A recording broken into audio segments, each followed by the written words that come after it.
Hello, hello. Good morning. I hope your Thursday is off to a great start. It's a little bit smoky here in Edmonton, but the sun is out. It's a good day. All right, today's Q&A. We've got some really good questions here about cheat meals, about drinks, maybe soda or alcohol I'll talk about. Body scanner or a scale that I recommend, as well as getting back to working out after maybe a little bit of a longer rest, whether that's going on vacation or being sick. Good morning, Lorianne. As well as my skincare routine. I get lots of questions about my skincare. So I've got my products lined up in front of me and I'm going to go over that today. So let's dive right in. First question is, for cheat meals, etc., how should I structure things? Like once a week, a specific day, which meal of the day, or the whole day? Now, I'm not a fan of cheat meals. You're not cheating on anything. And to me, it just maybe exacerbates your issues or your relationship with food. I prefer to call them free meals. I just don't like the word cheat meal. And honestly, if you are allowing yourself to have some of your favorite foods, what we would consider a treat or something that's less nutrient dense, if you allow yourself to have those foods during the week, then you're not going to feel like you're having to cheat or to treat your weekend like it's something to reward yourself with because you've been so good all week. Hopefully this is making sense. How should you structure things? For example, yesterday I went for an ice cream with Rob. Is that something that I will do consistently?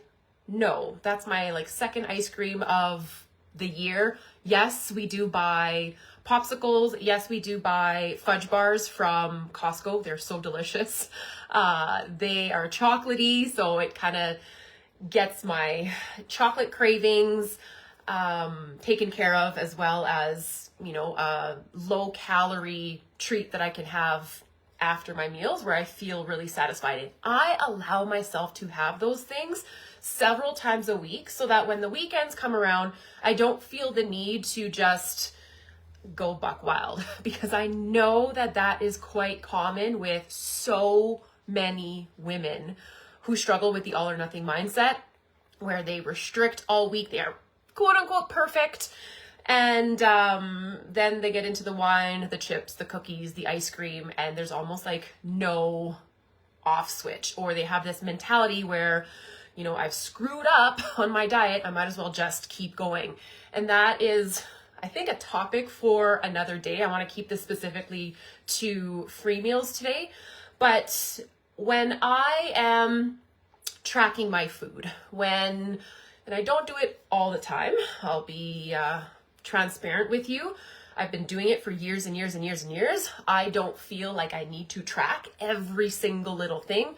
Different story if you are in a deficit or fat loss phase and you're under the supervision of a coach and you are new to nutrition and tracking food. I do think that every single individual should spend at least 6 months of their life tracking food so that they learn. It's an educational tool. Now, if I am tracking my food, I will typically allow myself 1 to 2 untracked or free meals per week, where I have whatever it is that I want, whether it's steak. Like if we go out to the Keg, I will have a steak, baked potato with butter and veggies. We go out for burgers quite often. I freaking love burgers. So I will have an untracked meal there. We don't eat out a whole lot. Sometimes it'll be brunch. So which meal of the day doesn't really matter. You always have the opportunity to make a great choice or a healthier choice if you start your day with an untracked or free meal like brunch. So it doesn't matter which meal it is. Personally, I prefer to do a later meal just because I then can eat what I want without going overboard. I hope that makes sense to you. And that's just personally what works for me. A specific day, it doesn't matter. If you want to go have lunch with a girlfriend or have a random date night with your partner, take your kids out for ice cream or a treat or McDonald's or whatever it is, the day of the week doesn't necessarily matter. We can get really specific if you are training legs, if you are training lower body, that is the day that I would go and have a higher calorie or free meal. But I also don't want you to get into the mindset that you have to outwork or train because you've eaten a certain thing.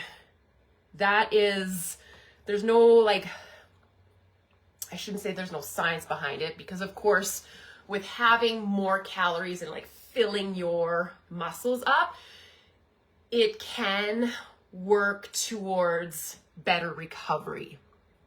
So I want to try to keep things as simple as basic here. And I think that the language that you use, whether you say it's an untracked meal or a free meal, is best. And allow yourself to have some of your favorite foods during the week. If you're tracking macros, that is the beauty of tracking macros, is that you can have a cookie, you can have ice cream, you can have a little handful of chocolate chips, maybe not a handful, those add up pretty quick, but you get what I'm saying here. Don't feel like you have to completely restrict yourself to the point where then you feel you owe yourself an entire day to eat whatever the heck you want, because an entire day can completely derail all of your fat loss efforts if that is the phase that you are currently in. Now, with alcohol, this is such a personal decision. Alcohol is definitely a substance that, well, it's poison, you guys. Let's just say it how it is. It is basically the same compound as rubbing alcohol. I drink, so I'm not telling you that you have to completely stop drinking alcohol. But man, my relationship with alcohol has drastically changed in the last 2 years. I now set some pretty strong boundaries with my alcohol.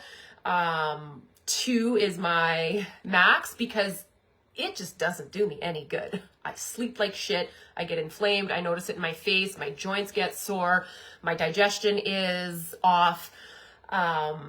What I would suggest for alcohol is sticking to clearer liquids or seltzers. So vodka, gin, rum would be better options than a pina colada or a craft beer or that sort of thing. We all have a different tolerance. Everybody has a different relationship with alcohol. What's the limit per week? I can't really answer that. It's dependent on you. If somebody is currently drinking 10 alcoholic drinks per week and they want to start reducing that, which is amazing, going down to 8 drinks is a win. And then going down to 6 drinks is a win, right? So just know that alcohol is going to affect your metabolism. It's going to affect your ability to burn fat. It's going to affect your energy. It's going to affect your sleep. It's then going to affect your mood. It's going to affect your appetite. It's going to affect your want to move your body. It's going to affect the intensity that you have when you go into your workouts. You might be dragging your butt a little bit more. So it all kind of compounds. Every single choice that you make, whether you believe it's a positive or negative one, will impact you in some capacity or another. So we can have a further discussion about alcohol if that's something you're interested in hearing about. Hopefully I answered that question. All right. Do you have a body scanner scale that you recommend that gives helpful info in other body things like composition? Yes, I do. I just invested, and I say invested because this thing's not cheap, but my body composition is very important to me. I've had how can I put this? I've had an interesting relationship with the scale, meaning that I have let it dictate how I felt about myself. I have let it decide if I should go for a run fasted. I have let it decide if I should cut back on food a specific day. I have let these darn things, a number, reflect back at me, decide how I live my life. And that's not okay. And I know a lot of people struggle with the scale, especially people my age. I think the younger generation's getting away from that, which is great. We're doing a good job at teaching young women and men that there's so much more to just a number on the scale, because it does not tell us anything about what we're made out of. This Hume scale, and I wrote down some notes here, will break down your BMR, so your basal metabolic rate. So how many calories you need just to keep you alive. Like if I were to lay on the couch all day, not move, just breathe and have my body basically pump blood to keep me alive, it tells you that calorie amount based on all of these other stats. It also will tell you your resting heart rate, your body water percentage. We are a lot of water. We are made of, I say, about 67% water. It's going to fluctuate, which is going to have an impact on daily scale fluctuations. It's water. If you jump on the scale one day after eating a meal out with your significant other and it's up 2 pounds, 3 pounds, 4 pounds, that's not fat. It is likely, well, it's not likely, it's water weight. You would have to eat a ton of calories, thousands and thousands and thousands of calories to gain 3-4 pounds of fat. That's not doable in one sitting. It'll also tell you about your bone mineral content, which to me, as I'm getting older, is extremely important. Because women, we have a tendency to lose bone mineral content as estrogen drops as we go through perimenopause and menopause. So that is really cool thing to know. It tells you about your visceral fat, which is typically found in and around your organs. It is not the type of fat you want a lot of. It can lead to something called metabolic syndrome, which can lead to a bunch of other diseases, diabetes, cardiovascular disease, just to name a few. It'll also tell you about your visceral fat, or I said that already, your subcutaneous fat. So that's the fat just below your skin. Visceral fat is like deeper, kind of like a thick yellow fat. It's hard. It'll tell you your lean mass, your body fat percentage, your muscle mass. It breaks it down into like your arms, your trunk, your legs. It shows you basically quadrants of your body and where you're holding body fat. It is so cool. And I weigh myself every Monday on this scale, and the scale was up from last Monday, but my body fat percentage went down 0.7%. And I was like, freaking rights. If I would have just looked at that number, and the number on the scale would have gone, my weight would have gone up, the old me would have been freaking pissed off. Just being honest. Because, I'm working hard right now to get leaner. That's my goal right now. Not necessarily working to get lighter, to lose weight, but to get leaner. So when I saw that, I was like, okay, this is awesome. did a little happy dance. So that's why I like that scale. I don't have a code for it or anything. You would just find it online. It is called a Hume, Hume scale, if you are interested in purchasing one or possibly learning more. All right. Sorry guys, that's like a lot of info, but I feel like it is extremely valuable, and a lot of you will be able to relate to me. I'm out of breath. Next question. I just got back from a 10-day vacation and I'm worried about getting back to the gym and losing progress. Should I still start at the weights I used last or start a bit lower? So this individual, I told her to use the weights that she had done at her last workout, because if she couldn't lift them, then she could always go lighter. But one thing I noticed with women in strength training is that they just don't realize how strong they actually are and don't push to their full potential and then leave results on the table. So this individual, I gave her that advice. She came back to me. She did her workout. She's like, holy shit, Danielle. She's like, you were right. She's like, I felt so strong in my workout. I felt so good. And another thing that I had told her to do was to make sure that she had just warmed up really, really well. When you start getting into your 40s, for sure, you will notice that things aren't just as like lubed up as they are. Your joints are a little stiffer. You've got maybe a few more aches and pains. Your warm up and cool down, recovery, foam rolling, mobility are all so important. And this is one thing that I have learned myself, something that I've been diving into midlife, perimenopause, menopause a lot, and changes that I'm making within my program are decreasing the amount of exercises, actual strength exercises, and making sure that clients focus on a very good warm-up and cool down, mobility, sprinkling in some yoga throughout the week, because that is what is going to keep your body feeling amazing, able to feel strong and able to recover properly, because that is so important, and recovery does decrease as we age. So told her to do a very, very long warm up. She did it. She friggin' crushed her workout without having to decrease any of the weights that she had done before her 10-day vacation. You will know right away how you feel. If you can't lift those 25-pound dumbbells, let's just say, while you're doing your shoulder press, you can always go down and work your way back up. Next, I was wondering what your skincare routine is in terms of lotions and other skincare products for your face. She said, I pick one thing and try to move to cleaner products, which is amazing.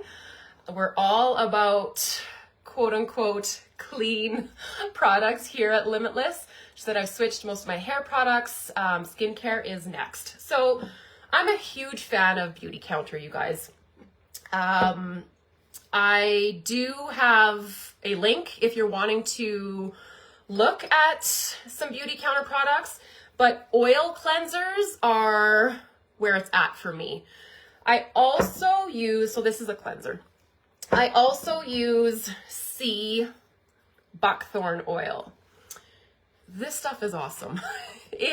I use it as a cleanser. I also do gua sha, so that's like using a stone and you're like basically, giving yourself a face massage. That was not really how you do it, but you get the point. You're massaging, moving the lymph around your face. Really, really helps. I think it helps with decreasing puffiness as well as decreasing wrinkles. I don't wear makeup. Like, this is my face. I shouldn't say that. I do wear mascara. I do get my mascara from Beauty Counter, but I don't wash my face in the morning. I take a shower, so I guess and I do use the soap. I have an Attitude soap bar that I lather in my hands and then wash my face in the morning.